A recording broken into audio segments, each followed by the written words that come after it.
Welcome back to Sunday Night in America. Alaska and Wyoming saw interesting races with high-profile candidates like Sarah Palin and Liz Cheney and Lisa Murkowski. In 2020, Liz Cheney won her GOP primary with almost 75% of the vote. What a difference 2 years makes. This week, she lost that same primary by almost 40 points.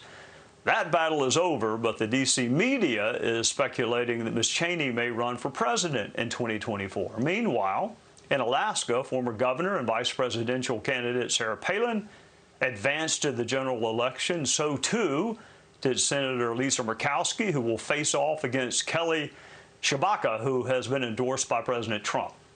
The GOP needs to pick up a seat currently held by a Democrat senator and hold all of their own seats. Holding Pennsylvania, Ohio, and Wisconsin is looking more like a challenge than it was months ago. Some forecasts have the GOP picking up the House, but not the Senate. The elections are more than 2 months away. We aren't even to Labor Day yet, but that has not stopped Republicans from blaming Republicans for lackluster performances and questioning candidate quality in some of the races. It would not be a day that ends in Y if Republicans were not fighting amongst themselves.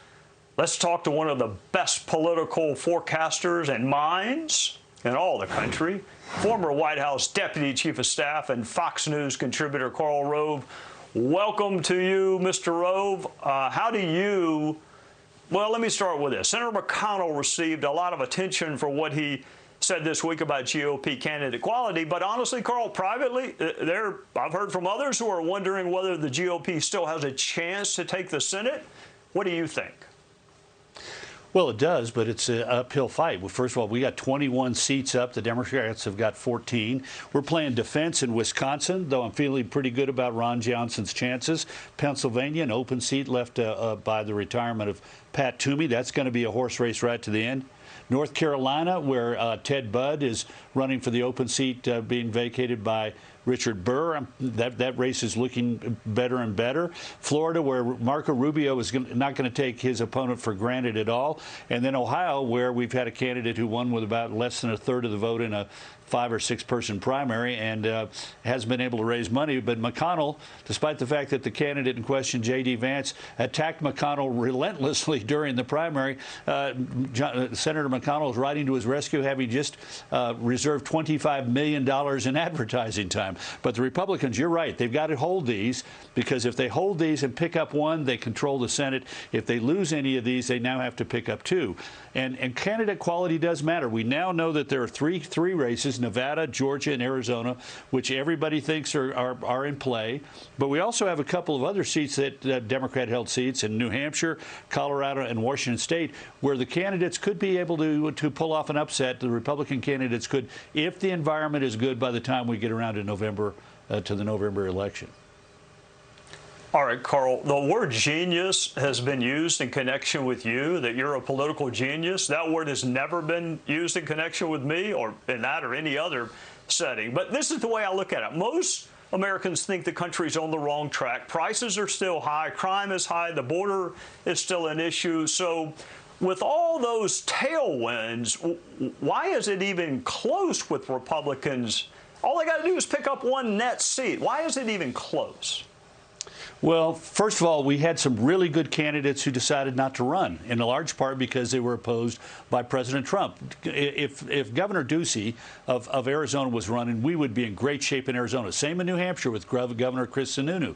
The second issue is we've got candidates who are novices at running for office. Now, look, you don't need to be an expert in order to run for office, but if you're running for a statewide office, it helps to have done something in the past that allows you to understand what a campaign is all about. Third, we face an environment in which, you're right, inflation, the border, crime, the fact that 3 out of every 4 Americans thinks the country's going in the wrong direction, and President Biden's approval ratings are the worst of any post-World War II president at this point in time.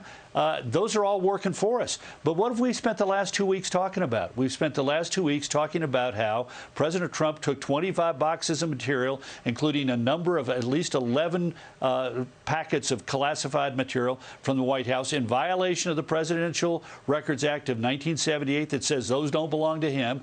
And we've spent the last 2 weeks talking about that rather than the issues that hurt the Democrats. So, there's plenty of time to reverse that, but we better get back to talking about things like inflation, out of control spending, crime in our cities, a border that's